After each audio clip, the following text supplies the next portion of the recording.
Panahon na ng pagbabago, dahil sa ito ay kinakailangan tayo na magtulong-tulong na maunlarin ang mahal natin ngayon.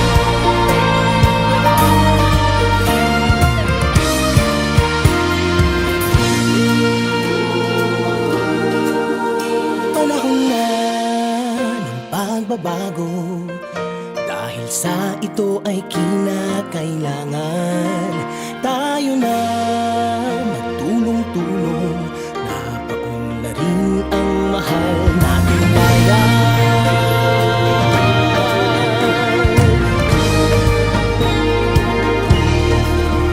Panahon na ng pagbabago at iayos ang mga dapat ayusin.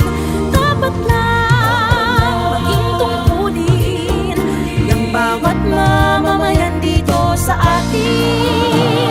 Gawin ng pagbabago patungo sa pag-asenso, magsikap ng mabuti at nang guminhawa tayo.